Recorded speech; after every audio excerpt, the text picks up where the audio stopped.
Iran, Israel, America युद्धाचा फटका हा कांदा उत्पादक शेतकरी आणि व्यापाऱ्यांना बसण्याची शक्यता आहे. राज्यांमधून जेएनपीटी मार्गे दुबईला जाणारी कांद्याची वाहतूक ही बंद झालेली आहे आणि त्यामुळे कांद्याचे कंटेनर जेपीएनटी बाहेर अडकल्याची माहिती सध्या मिळतेय. आधीच कांद्याचे भाव हे घसरत आहेत.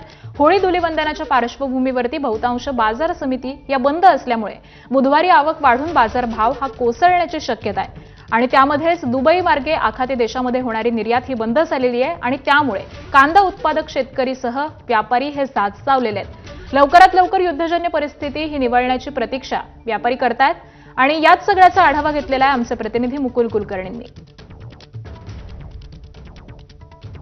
आपल्याबरोबर व्यापारी हिरामण परदेशी आहेत. भाऊ, सध्याची काय परिस्थिती आहे? असं बघितलं तर शनिवारी दुबईचे एअरपोर्ट आणि तिथले पोर्ट बंद झालेले आहेत आणि रस्त्यामध्ये जो आमचा माल आहे तो जागेवरती थांबलेला आहे आणि त्याची कॉस्टिंगची जबाबदारी पण ते व्यापाऱ्यावरती ठेवल्या गेलेली आहे. याचा परिणाम असा झालेला आहे की आणि आज जर बघितलं तर जेएनपीटीवरती 150 आमचे कंटेनर अडकून पडलेले आहेत आणि कुठल्याही प्रकारची बुकिंग घेतली जात नाही आणि घेतलेली बुकिंग कधी पोस्ट होईल याची त्यांच्याकडनं रेटिंगमध्ये दिल्या गेलेलं आहे. काही याची जबाबदारी व्यापाऱ्यावर राहणार आहे. आता ही कॉस्टिंग पण वाढणार आहे, नवीन बुकिंग पण घेणार नाही आहे आणि त्याचा परिणाम असा होणार आहे की निश्चितच आमच्या बाजारभावावर परिणाम होईल आणि गेल्या 3-4 दिवसापासून जे अडकलेले आमचे रस्त्यातले कंटेनर किंवा हा जर माल आमचा खराब होऊन गेला, सडून गेला तर निश्चितच पण व्यापाऱ्याचं आणि मोठ्या प्रमाणात नुकसान होण्याची शक्यता आहे आणि हे जर कंटेनर परत बाजारात मागवले आणि आलेला बाजार शेतकऱ्याचा माल याच्यामुळे निश्चितच बाजारभावामध्ये मोठी तफावत निर्माण होऊ शकते आणि 4-5 रुपयांनी बाजारभाव अजून डाऊन होऊ शकतात. जेएनपीटी मधून कुठे कुठे आपला कांदा जातो? असं आहे तर जसं दुबईला जाणारा माल हा तो गोल्डमध्ये पूर्ण जाणारा माल हा दुबईला जातो. त्याप्रमाणे प्रत्येक स्टेटमध्ये किंवा प्रत्येक इंटरनॅशनलच्या लेवलला जो बी माल जातो तो जेएनपीटीला जातो आणि तिथून त्या सीप मार्गे इतर देशामध्ये जात असतो आणि मुख्य केंद्र जसं दुबई गलपतं तसं जेएनपीटी आणि म्हणजे बॉम्बे हे महाराष्ट्राचं मुख्य केंद्र आहे. दुबईला आता वाहतूकच होत नाहीये, ती कधीपासून बंद झाली आहे? शनिवारी त्यांनी पूर्णपणे वाहतूक बंद केली आणि अनिश्चित काळासाठी त्यांनी बंद केलेली, कारण ते पण सांगू शकत नाही आहे आणि रस्त्यात पण जे आमचे बंदरामध्ये जे अडकलेले माल आहे किंवा ते पोहोचलेले माल आहे जे पूर्णपणे त्यांच्या ताब्यात नाही त्याची ते कुठल्याही प्रकारची गॅरंटी घेत नाही आणि त्याची वाढणारी कॉस्टिंगही व्यापाऱ्यावर टाकणार आहे. त्याच्यामुळे निश्चितच त्याचा खर्च वाढणार आहे आणि व्यापाऱ्याचं मालाचं जर नुकसान झालं त्याची जबाबदारी पण व्यापाऱ्यावर राहणार आहे. कॅमेरामॅन मंगेश सोनवणेसह मुकुल कुलकर्णी, एबीपी माझा, नाशिक.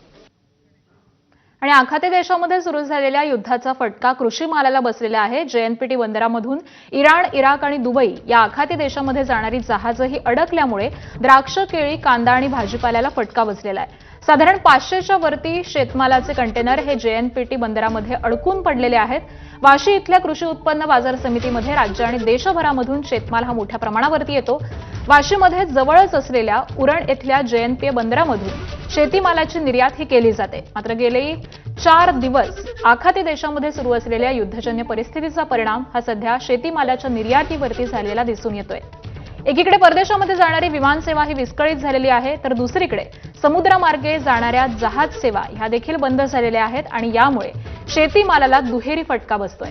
युद्धजन्य परिस्थिती ही कायम राहिल्यास पुढचे 15 दिवस हे देखील येणाऱ्या कोकणातील हापूस आंब्याच्या निर्यातीला मोठं नुकसान देण्याचे ठरू शकतात असं देखील वर्तवलं जात आहे.